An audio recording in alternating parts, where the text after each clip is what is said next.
ನಮಸ್ಕಾರ ಸ್ನೇಹಿತರೆ. ಈ ದಿನ ನಾವು 72 ಜಿನಾಲಯ ಇರುವಂತಹ ಮಂದಿರ ಇದನ್ನು ನೋಡೋಕ್ಕೆ ಹೋಗ್ತಾ ಇದ್ದೀವಿ. ಇದು ಕಚ್ನಲ್ಲಿ ಇದೆ.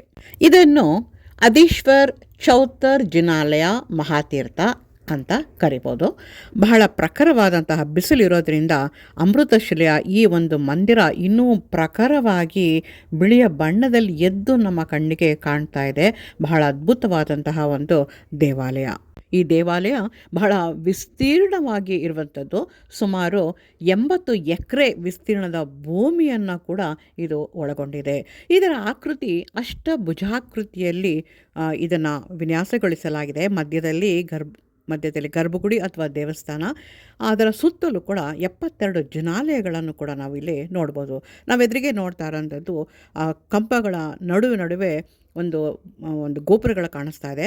ಆ ಗೋಪುರಗಳ ಒಳಗಡೆ ಮಹಾವೀರನ ಒಂದು ವಿಗ್ರಹ ಇರುವುದನ್ನು ಕೂಡ ನೋಡ್ಬೋದು.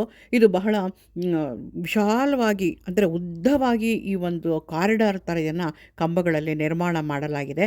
ಅತ್ಯಂತ ಅದ್ಭುತವಾದಂಥ ಒಂದು ಸೌಂದರ್ಯದಿಂದ ಇದು ಕೂಡಿದೆ. ಇದೊಂದು ಶ್ವೇತ ಮಂದಿರ ಅಂತ ನಾವೆಲ್ಲ ಕರಿಬೋದು. ಶ್ವೇತ ಅಮೃತಶಿಲೆಯ ಒಂದು ಮಂದಿರ. ಇಲ್ಲಿ ಧರ್ಮಶಾಲೆ ಮತ್ತು ಭೋಜನಾಲಯ ಕೂಡ ಇದೆ. ದೂರದ ಊರುಗಳಿಂದ ಬರುವಂತಹ ಭಕ್ತರಿಗಾಗಿ ಇಲ್ಲಿ ತಂಗಲು ಸುಸಜ್ಜಿತವಾದ ಧರ್ಮಶಾಲೆ ಮತ್ತು ಶುದ್ಧ ಸಾತ್ವಿಕ ಆಹಾರವನ್ನು ನೀಡುವ ಭೋಜನ ಶಾಲೆಯ ವ್ಯವಸ್ಥೆ ಕೂಡ ಇಲ್ಲಿದೆ. ಇಲ್ಲಿ ವಾತಾವರಣ ಅತ್ಯಂತ ಶಾಂತಿಯುತವಾಗಿದ್ದು, ಒಂದು ಧ್ಯಾನವನ್ನು ಮಾಡೋದಕ್ಕೋಸ್ಕರ ಅಥವಾ ಅದರ ಒಂದು ಸ್ವಚ್ಛತೆ ಮತ್ತು ಆ ವಾತಾವರಣ ಬಹಳ ಸುಂದರವಾಗಿದೆ. ಮತ್ತು ಇಲ್ಲಿ ಭಕ್ತರಿಗೆ ಒಂದು ಒಳ್ಳೆಯ ಪ್ರಶಾಂತತೆಯನ್ನು ಉಂಟು ಮಾಡುವಂತಹ ಒಂದು ಜಾಗ ಆಗಿದೆ. 72 ಜಿನಾಲಯ ಇರುವಂತಹ ಒಂದು ಮಂದಿರ. ಮಧ್ಯದಲ್ಲಿ ಗರ್ಭಗುಡಿ ಅಥವಾ ದೇವಸ್ಥಾನ, ಅದರ ಸುತ್ತಲೂ ಕೂಡ ಅಷ್ಟಭುಜಾಕೃತಿಯ 72 ಜಿನಾಲಯಗಳನ್ನು ನಾವು ನೋಡ್ಕೊಳ್ತಾ ಹೋಗ್ಬೋದು. ಇದನ್ನು ಭೇಟಿ ಮಾಡೋಕ್ಕೆ ನಾವು ಸಾಮಾನ್ಯವಾಗಿ ಮಾರ್ಚ್ ತಿಂಗಳು ಭೇಟಿ ನೀಡಲು ಒಳ್ಳೆಯ ಒಂದು ಸಮಯ. ಅಕ್ಟೋಬರ್ನಿಂದ ಮಾರ್ಚ್ ತಿಂಗಳಲ್ಲಿ ನಾವಿಲ್ಲಿ ಭೇಟಿನ ಕೊಡ್ಬೋದು. ಒಟ್ಟಿನಲ್ಲಿ ಇದು ಅಷ್ಟು ಸುಂದರವಾದಂತಹ ಒಂದು ದೇವಾಲಯ. ನಾವೆದುರಿಗೆ ಕಾಣಿಸ್ತಾ ಇದೆ. ಒಟ್ಟು ದೇವಾಲಯದ ಒಂದು ಪೂರ್ಣ ಚಿತ್ರ ನಮ್ಮ ಕಣ್ಮುಂದೆ ಕಾಣಿಸ್ತಾ ಇದೆ.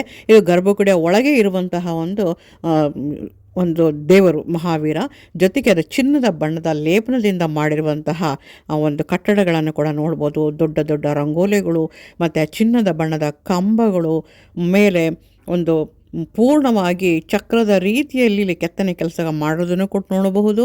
ಮತ್ತು ಪಾದುಕೆಗಳನ್ನು ಕೂಡ ಅಲ್ಲಿ ಇಟ್ಟಿದ್ದಾರೆ. ಭಕ್ತರು ಅದಕ್ಕೂ ಕೂಡ ವಂದನೆಗಳನ್ನು ಮಾಡಿಕೊಳ್ತಾರೆ, ಪ್ರಾರ್ಥನೆ ಮಾಡ್ತಾರೆ, ಪೂಜೆಗಳನ್ನು ಮಾಡ್ತಾರೆ. ಮತ್ತು ಇಲ್ಲಿ ಆ ಒಂದು ದೇವಾಲಯದ ಪೂರ್ತಿ ಚಿತ್ರ ನಮ್ಮ ಕಣ್ಮುಂದೆ ಇಲ್ಲಿ ನಮಗೆ ಕಾಣಿಸ್ತಾ ಇದೆ. ಈ 72 ಜನಾಲಯಗಳಿರುವಂತಹ ಈ ಒಂದು ದೇವಸ್ಥಾನದ ಮಾಹಿತಿ ನಿಮ್ಗೆ ಇಷ್ಟ ಆದರೆ ಲೈಕ್ ಮಾಡಿ, ಸಬ್ಸ್ಕ್ರೈಬ್ ಮಾಡಿ. ಮತ್ತು ನಮಸ್ಕಾರ.